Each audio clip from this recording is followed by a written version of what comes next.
నేటి యువతే రేపటి భవిష్యత్తు అని నమ్మిన సిద్ధాంతాన్ని నమ్మిన వ్యక్తిగా గౌరవ ముఖ్యమంత్రి గారు నారా చంద్రబాబు నాయుడు గారు, అదేవిధంగా నారా చంద్రబాబు నాయుడు గారు ముఖ్యమంత్రి గారు అడుగుజాడల్లో ఈరోజు ముందుకెళ్తూ యువత భవిష్యత్తు మీద ప్రత్యేకమైన దృష్టి పెట్టి యువతకి భరోసా కల్పించాలి, యువతకి భరోసా కల్పిస్తేనే రేపు భవిష్యత్తు ఉంది అని నమ్మిన వ్యక్తిగా గౌరవ విద్యాశాఖ మంత్రి నారా లోకేష్ గారు ఎన్డీఏ కూటమిలో పనిచేస్తున్న తీరు మనందరికీ కూడా తెలుసు.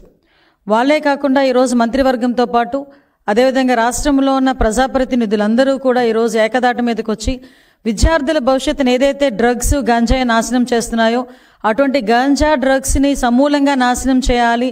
ఎట్టి పరిస్థితుల్లోనే ఆంధ్రప్రదేశ్ భవిష్యత్తు ఈ యువతరం మీదే ఉంది, యువతరాన్ని రక్షించుకుంటేనే రేపు భవిష్యత్తుని రక్షించుకోగలుగుతామని పూర్తిగా నమ్మిన వ్యక్తులుగా ఈ సంవత్సరంన్నర నుంచి ప్రత్యేకమైన దృష్టి పెట్టి యువతలోని వాళ్ళ భవిష్యత్తు మీద ఆశలు కలిగించడానికి ఎంతోమంది తల్లిదండ్రులు వాళ్ళ బిడ్డలను చదివించుకొని, అంటే ఒక పూట తిని ఒక పూట తినక చదివించుకొని పిల్లల భవిష్యత్తు బాగుంటుంది అని నమ్మిన తల్లిదండ్రులకు ఒక భరోసా కల్పించడానికి, ఒక ధైర్యం కల్పించడానికి ఈరోజు ఎన్డీఏ కూటమి ముందుకెళ్తూ పనిచేస్తున్న సందర్భం కూడా మీ అందరికీ తెలుసు. దానిలోంచి పుట్టుకొచ్చిందే ఈగల్ వ్యవస్థ.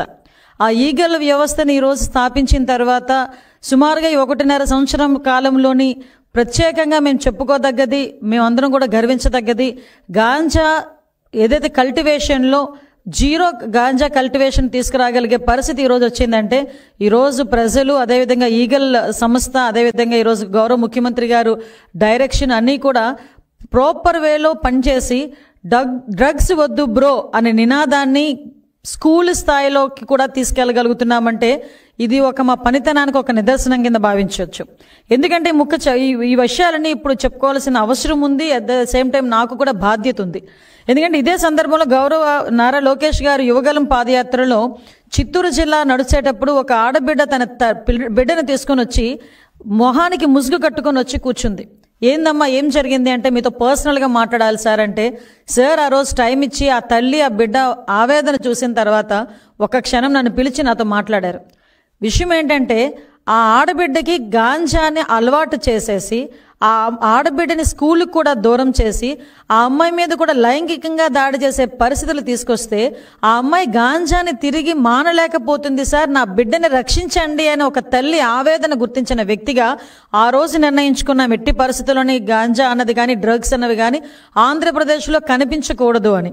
నేను హోమ్ మినిస్టర్గా ప్రమాణ స్వీకారం చేసి ఇంకా నేను ఛార్జ్ తీసుకోక ముందుగానే గౌరవ్ లోకేష్ గారు నాకు కాల్ చేసి, అమ్మ మనం దీని మీద దృష్టి పెట్టాలి, మీరు నేను కలిసి కోఆర్డినేషన్తో పనిచేస్తే డెఫినెట్గా మెరాకిల్స్ సృష్టించవచ్చు, యువత భవిష్యత్తు మీద మాకు మంచి భరోసా కల్పించవచ్చు అని చెప్పిన తర్వాత ఆ రోజు నుంచి ఈ రోజు వరకు కూడా ప్రత్యేకమైన దృష్టి పెట్టి ఒక ఈగల సంస్థని ఏర్పాటు చేసి, ఒక ఐజీ స్థాయి వ్యక్తిని ఏర్పాటు చేసి ఒక ప్రత్యేక విభాగంగా దాన్ని పెట్టి ఈరోజు పూర్తి వాళ్ళకి పవర్లు ఇచ్చి ఈరోజు ఈగల సంస్థ నడిపిస్తూ ఉంటే, ఒక పక్క నుంచి డ్రగ్స్ వద్దు బ్రోని క్యాంపెయిన్ని సుమారుగా 50,000 స్కూల్స్లో ఈ రోజుకి మేము కండక్ట్ చేసి డ్రగ్స్ వల్ల వచ్చే నష్టాలు, డ్రగ్స్ తాలూకా కేసుల్లో ఇరుక్కుంటే వాళ్ళ భవిష్యత్తు ఎలా పాడవుతుంది అని ఎన్డీపీఎస్ యాక్ట్స్ మీద, చట్టాల మీద కూడా అవగాహన కల్పించే పరిస్థితి మేము తీసుకొస్తా ఉంటే ఈ రోజుకి కూడా జగన్మోహన్ రెడ్డి పరిస్థితి ఎలా ఉంది అంటే, వాళ్ళ తాలూకా మాఫియా పరిస్థితి ఎలా ఉంది అంటే, మా ప్రభుత్వం డ్రగ్స్ వద్దు బ్రో అంటే వాళ్ళు ముందుకొచ్చి డ్రగ్స్ తీసుకో బ్రో అనే పరిస్థితిలో ఈరోజు వచ్చారంటే నిజంగా సిగ్గుపడే పరిస్థితి. నేను ఎందుకు ఈ సందర్భంలో మాట్లాడుతున్నానంటే, ఈ సందర్భంలో నేను మాట్లాడాలి కాబట్టి ఈరోజు నేను మాట్లాడడానికి వచ్చా. ఎందుకంటే ఈరోజు ఒక అర్హత లేని వ్యక్తి, ఒక యువత భవిష్యత్తు గురించి మాట్లాడే అర్హత లేని వ్యక్తి, యువతని ఎలాగ ముందుకు తీసుకెళ్లాలనే అంశం మీద మాట్లాడడానికి అర్హత లేని వ్యక్తి జగన్మోహన్ రెడ్డి వాళ్ళ విద్యార్థి విభాగాన్ని కొంతమందిని యువతిని కలిసి ఈరోజు కూర్చోబెట్టి ఒక ట్రైనింగ్ ప్రోగ్రామ్ ఏదో పెట్టాడంట. అసలు ఆ ట్రైనింగ్ పెట్టేదానికి నీకు అసలు అర్హత ఉందా అని నేను జగన్మోహన్ రెడ్డిని అడుగుతున్నా. ఆ పులివెందుల ఎమ్మెల్యేకి కనీసం అర్హత ఉందా అని నేను అడుగుతున్నా. ఎందుకంటే నీ విద్యార్థి విభాగం నాయకుడు కొండారెడ్డి వైజాగ్లో ఏయూలో ఎంబీఏ చేస్తూ ఈ డ్రగ్స్ని దాందాగా చేస్తూ మొన్న ఈగల్కి టాస్క్ ఫోర్స్ డిపార్ట్మెంట్కి పట్టుబడిన సంగతి జగన్మోహన్ రెడ్డికి తెలీదా? జగన్మోహన్ రెడ్డికి తెలియకుండానే జరిగిందా? ఆ కొండారెడ్డి విద్యార్థి విభాగం అధ్యక్షుడు కాదా? ఆ కొండారెడ్డి అన్న వ్యక్తి అబ్బాయి నాకు తెలిసి హార్డ్లీ 23 సంవత్సరాలు అనుకుంటా. అంటే వయసు కూడా ఎందుకు నేను మెన్షన్ చేస్తున్నానంటే ఏ వయసులోని పిల్లలు ఇలాంటి డ్రగ్స్కి అదేవిధంగా గాంజాకి అలవాటు పడి వాళ్ళ భవిష్యత్తు నాశనం చేసుకోవడమే కాకుండా వాళ్ళ తల్లిదండ్రులకి కూడా క్షోభ మిగిల్చే పరిస్థితి. ఈరోజు ఎన్నో ఆశలతో విశాఖపట్నంలో చదువుకోవడం అంటే నిజంగా చాలా మందికి ఒక టార్గెట్. అది ఒక గీతం కాలేజీలో నాకు సీట్ వచ్చింది, నా బిడ్డకి సీట్ రావాలి అంటే పేమెంట్ సీట్ అయినా చదివిస్తాను అన్న తల్లిదండ్రులు ముందుకు వస్తారు. ఎందుకో తెలుసా? గీతం కాలేజ్ లాంటి కాలేజో, ఆంధ్ర యూనివర్సిటీ లాంటి యూనివర్సిటీయో, లేకపోతే డైట్ లాంటి ఇంజనీరింగ్ కాలేజో, ఏదో ఒక ఇంజనీరింగ్ కాలేజీలో నా బిడ్డ చదివితే 4 సంవత్సరాల తర్వాత క్యాంపస్ ఇంటర్వ్యూస్ వస్తే ఏదో ఒక ఉద్యోగం నా బిడ్డ నిలబడతాడు, నన్ను చూసుకుంటాడు అన్న ఒక భరోసాగా ప్రతి తల్లిదండ్రులు కూడా ఒక పూట తిని ఒక పూట తినక లోన్లు పెట్టుకుని అప్పులు సప్పులు చేసి పిల్లలను చదివించడానికి యూనివర్సిటీస్కి పంపిస్తే అక్కడ కూర్చున్న మీ విద్యార్థి విభాగం నాయకుడు మీ నాయకుల తాలూకా ప్రోద్బలంతో, మీ నాయకుల తాలూకా ప్రోత్సాహకాలతో వాళ్ళకి డ్రగ్స్లకి బానిసలను చేసి వాళ్ళ జీవితాన్ని ఛిద్రం చేసి నాశనం చేస్తూ ఉంటే కూర్చొని వాళ్ళకి పనిష్మెంట్ ఇవ్వడం పోయి వాళ్ళతో కూర్చొని మీటింగ్లు పెట్టుకునే పొజిషన్కి వచ్చావంటే నీకు అసలు సిగ్గుందా? అసలు కనీసం ఒక భవిష్యత్తు గురించి ఆలోచించే నాయకుడివేనా నువ్వు? కనీసం ఈ రోజు వరకు కొండారెడ్డి అనే వ్యక్తి మీద నువ్వు ఎందుకు కనీసం దాని మీద చర్యలు తీసుకోలేదు? ఎందుకు నా పార్టీకి అతనికి సంబంధం లేదని కానీ, పార్టీ నుంచి తొలగిస్తున్నానని కానీ, పార్టీ నుంచి సస్పెండ్ చేస్తున్నానని కానీ ఒక్క మాట కూడా ఈరోజు వైఎస్ఆర్సీపీ నాయకుల దగ్గర నుంచి కానీ, వైఎస్ఆర్సీపీ నాయకుడి దగ్గర నుంచి కానీ రాలేదు అంటే దాన్ని మనం ఏ విధంగా తీసుకోవాలి? అంటే డ్రగ్స్ని ఇండైరెక్ట్గా డైరెక్ట్గా సపోర్ట్ చేస్తున్నాడు జగన్మోహన్ రెడ్డి అన్న విషయం ఈరోజు మేము ఆలోచించుకోవాలా? జగన్మోహన్ రెడ్డి సీఎంగా ఉన్న పొజిషన్లో 2019 నుంచి 24 మధ్యలో గాంజా దేశంలో ఎక్కడ దొరికినా కూడా దాని మూలాలు ఎక్కడున్నాయిరా అంటే ఆంధ్రప్రదేశ్లో ఉన్నాయి అని చెప్పుకునే పరిస్థితి. డ్రగ్స్ దేశంలో ఎక్కడ దొరికినా దాని మూలాలు ఎక్కడున్నాయి అంటే ఆంధ్రప్రదేశ్లో ఉన్నాయి అని చెప్పుకునే పరిస్థితి. అన్నపూర్ణ ఆంధ్రప్రదేశ్గా ఉన్న ఈ రాష్ట్రాన్ని గాంజా ఆంధ్రప్రదేశ్గా మార్చేసి స్కూల్ పిల్లల బ్యాగుల్లోకి కూడా గాంజాయిని చేర్చిన ఘనత జగన్మోహన్ రెడ్డిది. ఆ రోజు నుంచి ఈ రోజు వరకు కూడా ఒక్కసారి మనం వెనకాతలకు తిరిగి చూసుకుంటే ఎన్ని డ్రగ్స్ దందాలండి, ఎన్ని గాంజాలండి. కనీసం గాంజా కల్టివేషన్ ఎక్కడ జరుగుతుంది, గాంజా కల్టివేషన్ జరిగిన తర్వాత ట్రాన్స్పోర్టేషన్ ఎలా జరుగుతుంది అన్నది కనీసం అవగాహన లేకుండా ఆ రోజు ముఖ్యమంత్రిగా ఉన్న ఇప్పుడు పులివెందుల ఎమ్మెల్యే ఏ రోజైనా డ్రగ్స్ మీద గాంజా మీద పోలీస్ డిపార్ట్మెంట్ని కూర్చోబెట్టుకుని ఒక రివ్యూ చేయగలిగాడా? కనీసం ఒక రివ్యూ చేస్తున్నా కూడా కనీసం ఆ రోజు ఏం జరుగుతుంది ఏం జరగలేదు అన్న సంగతి అయినా ఆయనకి తెలిసి ఉండేది. ఈరోజు గాంజాను అరికట్టడానికి, గాంజాను సమూలంగా నాశనం చేయడానికి ఒక సబ్ కమిటీ ఏర్పాటు చేసుకొని గౌరవ ముఖ్యమంత్రి గారు ఒక సబ్ కమిటీని మమ్మల్ని అందరినీ ఏర్పాటు చేసి ఈరోజు 6 మంత్రులతో కూడిన ఒక సబ్ కమిటీని ఏర్పాటు చేసుకొని ఈరోజు ఎవ్రీ టైం మేము దాని మీద ఒక అవగాహన తెచ్చుకొని కార్యాచరణ రూపొందించి ఈగల్ డిపార్ట్మెంట్తోని, టాస్క్ ఫోర్స్ డిపార్ట్మెంట్తోని, రైల్వే డిపార్ట్మెంట్ వాళ్ళతోని మేము కోఆర్డినేట్ చేసుకొని మేము ముందుకెళ్ళి డ్రగ్స్ కానీ గాంజా కానీ ఎక్కడైనా దొరికితే పార్టీలకు అతీతంగా, కులాలకి మతాలకి అతీతంగా మేము పట్టుకొని మేము వాళ్ళకి శిక్ష పడేట్టు చేస్తూ ఉంటే ఒక పక్క నుంచి ఇతగాడు ఏం చేస్తున్నాడంటే ఇతగాడు విద్యార్థి విభాగం నాయకుల్ని ప్రోత్సహిస్తూ డ్రగ్స్ దందా నడిపే పరిస్థితి. యూనివర్సిటీలో ఇలాంటి దందా నడుపుతూ ఆ పిల్లడు చరణ్ అనే పిల్లోడు అబ్బాయి బీటెక్ చదువుతున్నాడు, ఇంకొక అబ్బాయి ఉన్నాడు, ఆ అబ్బాయి కూడా బీటెకే చదువుతున్నాడు.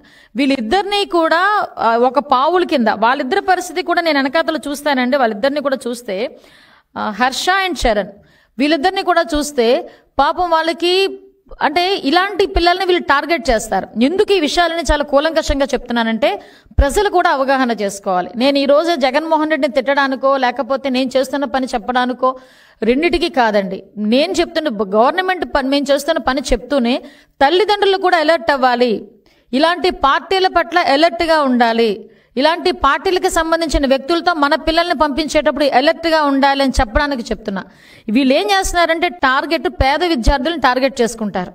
వాళ్ళు ఏంటంటే ఫీజులు కట్టేదానికో లేకపోతే వాళ్ళ చిన్న చిన్న అవసరాలకో డబ్బులు లేకపోతే అలాంటి వాళ్ళని పికప్ చేసి అలాంటి వాళ్ళకి డబ్బు ఎర చూపించి మీరు బెంగళూరు వెళ్ళి డ్రగ్స్ తీసుకురండి, లేకపోతే ఇలాంటి అక్కడికి వెళ్ళి ఒక స్మగ్లర్ ఉంటాడు, స్మగ్లర్ని కలవండి, మీకు ఇన్ని డబ్బులు వస్తాయని చెప్పి వాళ్ళని మోటివేట్ చేసి వాళ్ళని పంపించే పరిస్థితి వచ్చింది.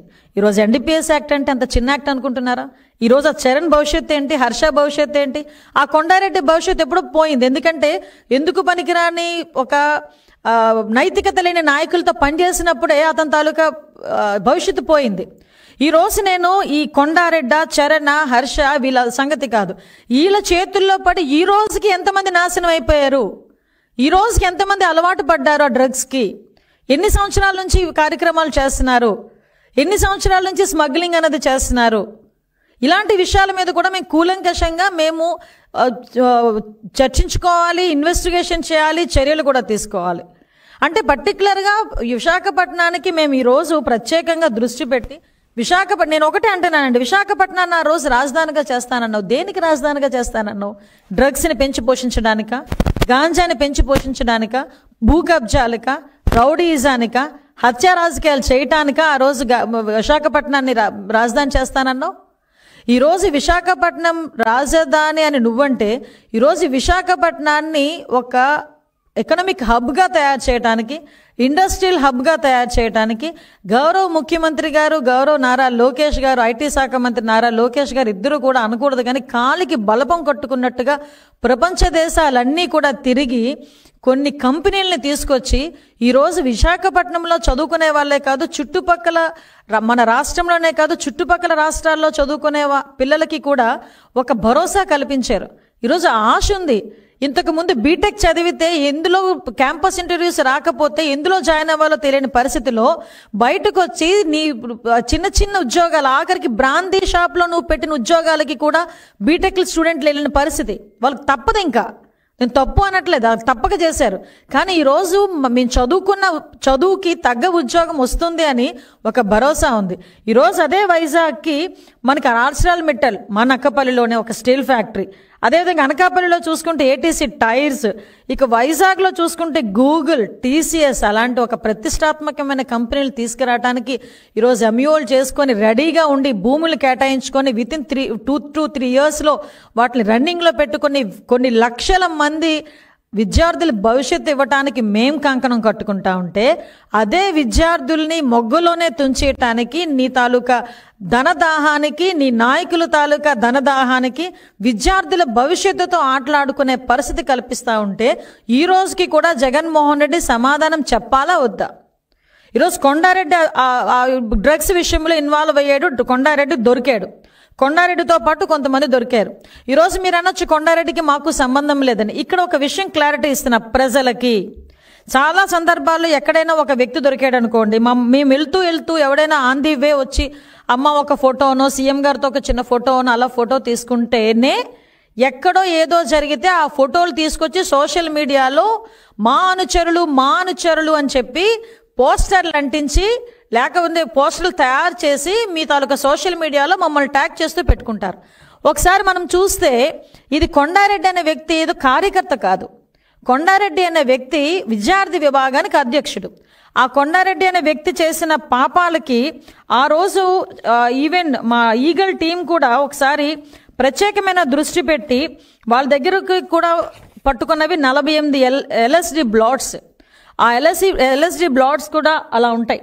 ఇలాంటివన్నీ కూడా మొబైల్ ఫోన్స్ ఇవన్నీ కూడా ఆ రోజు సీజ్ చేసాం. ఈ రోజుకి కూడా ఇన్వెస్టిగేషన్ జరుగుతుంది. అది పక్కన పెడితే హూ ఇస్ దట్ కొండారెడ్డి ఒకసారి మనం పెట్టుకుంటే ఒకసారి ఇంకా ఫొటోస్ ఒకసారి చూద్దాం. పులివెందుల ఎమ్మెల్యే గారితో ఒక ఫోటో, నాకు తెలిసి పులివెందుల ఎమ్మెల్యే గారితోనే, మళ్ళా మా కోడిగుడ్డు మంత్రితో ఒక ఫోటో, ఆ కోడిగుడ్డు మాజీ మంత్రితో ఒక ఫోటో, అప్పటి ఎంపీ గారితో ఒక ఫోటో, ఇంకా చాలా ఉన్నాయిలేండి, ఆ లీలలు చాలా ఉన్నాయి. సో ఇలా ఎందుకు నేను ఈ ఫోటోలు చూపిస్తున్నానంటే కూడా చెప్తున్నానండి. నేనే అంటాను చాలా సందర్భాల్లో క్రిమినల్కి పార్టీలు ఉండకూడదు, క్రిమినల్కి మతం ఉండదు, క్రిమినల్కి కులం ఉండదు నేనే చెప్తా. ఎస్, ఈ రోజుకి నేను కట్టుబడి ఉన్నా.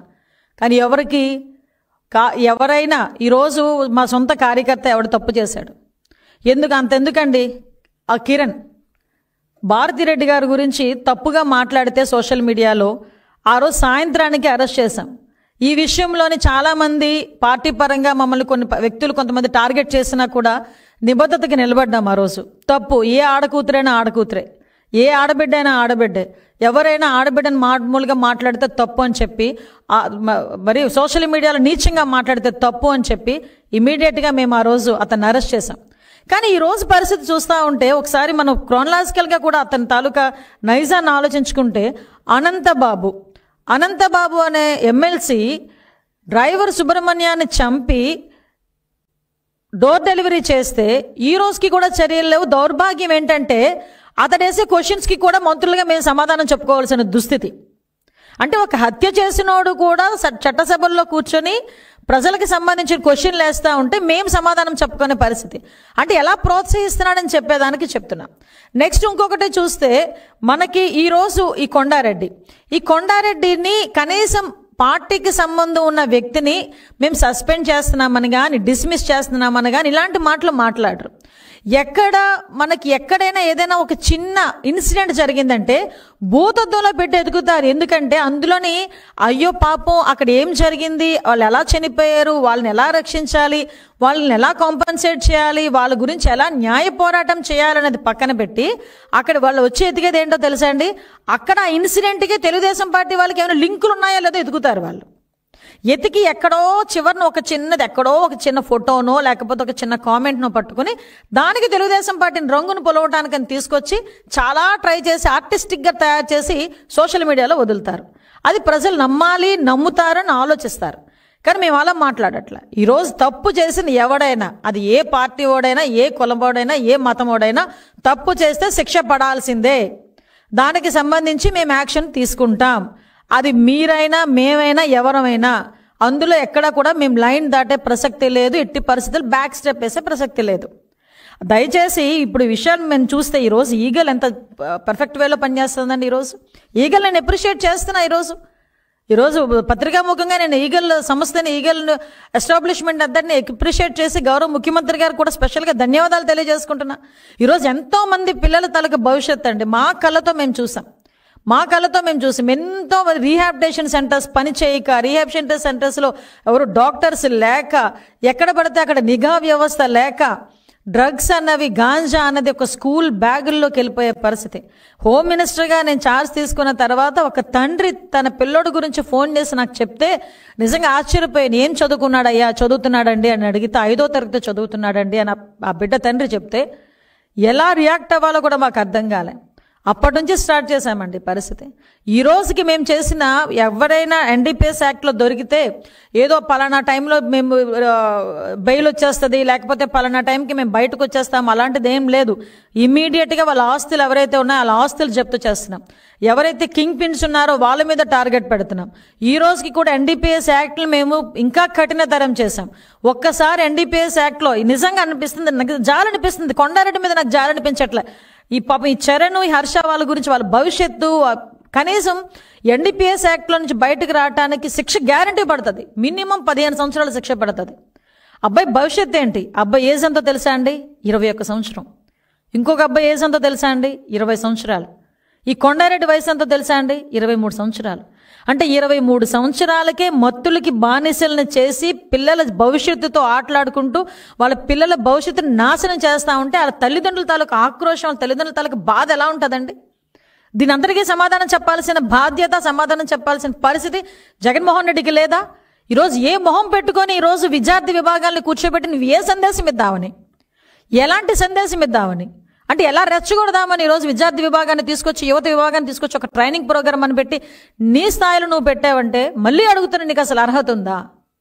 ప్రతి దానికి కూడా తప్పుడు రాతలతోని, తప్పుడు వ్యాఖ్యానాలతోని, తప్పుడు మీడియాలో తప్పుడు ప్రచారాలతోని ప్రజల్ని, ప్రభుత్వాన్ని మభ్యపెట్టాలని చూస్తూ నువ్వు చేస్తున్న కుట్రలు మాకు తెలియదు అనుకుంటున్నావా? ఎక్కడో ఒక ఆడబిడ్డ మామూలుగా చనిపోయినా కూడా ఆడబిడ్డని రేప్ చేసి చంపారని ఫస్ట్ నీ పేపర్లోనే బయటకు వచ్చింది. ఆ తల్లిదండ్రుల ఆ తాలూకా ఆర్టికల్ చూస్తే ఆ తల్లిదండ్రులు బాధ ఎలా ఉంటుంది ఎప్పుడైనా అర్థం చేసుకున్నావా జగన్మోహన్ రెడ్డి నువ్వు? అసలే బిడ్డ పోగొట్టుకొని వాళ్ళు కుమిలి ఏడుస్తూ ఉంటే, ఆ బిడ్డకి అత్యాచారం జరిగింది నువ్వు ఏడాన్ చేసి రాస్తా ఉంటే అది ప్రజలు కొంతమంది నమ్మితే ఆ తల్లిదండ్రుల తాలూకా ఆక్రోషం ఎలా ఉంటుంది? నిన్నగాక మొన్న ఏలూరులో, నిన్ననే చెప్పాను, ఏలూరులో బాలిక అంటే స్కూల్ డ్రెస్ వేసుకుంటే బాలికేనా? ఇంకా ఆ బాలికని మద్యం పట్టించి లైంగిక దాడి చేసి అపస్మారక స్థితిలో వదిలేసి వెళ్ళిపోయారు. ఇది ఆర్టికల్ రాశాడు. అసలు నిజంగా ఒక్కొక్కసారి ఒక ఆడదానిగా, ఒక మహిళగా కడుపు రగిలిపోతుందండి. ఏ ఆడపిల్లనబ్బా, అది అనకూడదు కానీ బిచ్చమెత్తుకునేదైనా ఏ పొజిషన్లో ఉన్నా ఆడదే. ఆ మనసత్వం అలానే ఉంటుంది. నువ్వు ఆడబిడ్డ, అసలు అమ్మాయి పెళ్ళయింది, 2 పిల్లల తల్లి, భర్తతో చిన్న చిన్న విభేదాలు ఉన్నాయి. ఆ అమ్మాయి ఏదో తన మానసిక పరిస్థితి బట్టి షాప్లోకి వెళ్ళి కొనుక్కొని తెచ్చుకొని ఆ అమ్మాయి డ్రింక్ చేసి అపస్మారక స్థితిలో ఫిట్స్ వచ్చి పడిపోతే చుట్టుపక్కల వాళ్ళు వచ్చి నీళ్లు జల్లి అమ్మాయిని లేపి కూర్చోబెడితే దాన్ని తీసుకొచ్చి నీ నరేషను, నీ కథ, స్క్రీన్ ప్లే, డైరెక్షన్, ఫిల్మ్ వదిలేసావు. ఎలా కొట్టుకు చేస్తారో చావండి అని చెప్పి వదిలేసావు. ఈరోజు మీకు కేసులు ఫైల్ చేయాలి. డెఫినెట్గా ఇలాంటి తప్పుడు రాతలు రాసే వాళ్ళ మీద కేసులు ఫైల్ చేయాలి. కర్నూలులోని బస్సు యాక్సిడెంట్లో 19 మంది చనిపోయి 19 మంది కుటుంబాలు దుఃఖంలో ఉంటే దాన్ని ఎలాగ నువ్వు కన్సోల్ చేయాలి, ఎలాగ వాళ్ళకి మనం సానుభూతి తెలపాలన్నది ఒక పదం రాకుండా నీ తాలూకా పేటీఎం బ్యాచ్లు ఉపయోగించుకొని చీప్ లెక్కర్ తాగాడు. చూసొచ్చాడా, ఎవరిని పట్టాడా? మొన్న రీసెంట్గా మన కాశీబుగ్గలోని వెంకటేశ్వర స్వామి టెంపుల్లో స్టాంపేడ్ అయ్యి చనిపోతే అక్కడికి వెళ్ళి ఆ పాండా గారిని ఎలా జరిగిందో చెప్పు, పోలీసులకి మీరు ఇచ్చారా, పోలీసులకి మీరు చెప్పారా అంటే పాపం పెద్ద ఆయన నేను చెప్పలేదు అని క్లియర్గా అన్నా కూడా ప్రభుత్వానిదే. కోర్స్ మా హయాంలో జరిగిన దానికి మేము ఎంతవరకు బాధ్యత తీసుకోవాలి, ఎంతవరకు మేము రెక్టిఫై చేసుకోవాలని చేసుకుంటాం.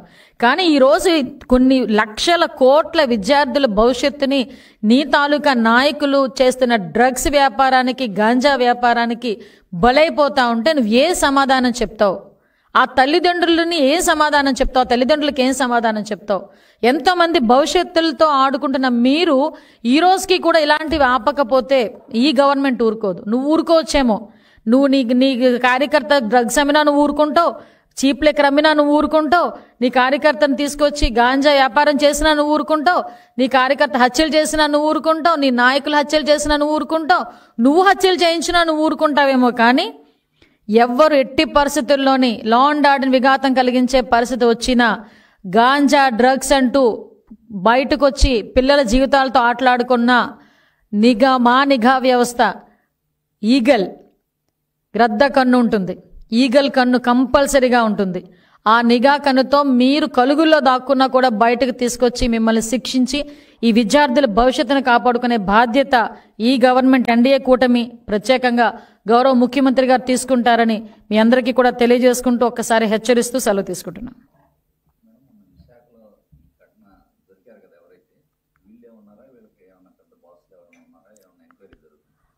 అది విషయం ఏంటంటే ఎంక్వైరీ జరుగుతుందండి, కస్టడీలోకి తీసుకుంటున్నాం, మా కొండారెడ్డిని కస్టడీలోకి తీసుకుంటున్నాం ఈ రోజు నుంచి.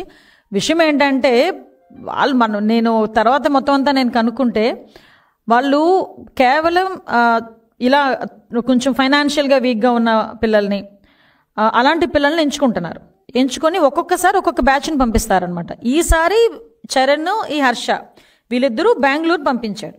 బెంగళూరు పంపించిన తర్వాత అక్కడ స్మగ్లర్తో వీళ్ళని కనెక్ట్ చేస్తారు.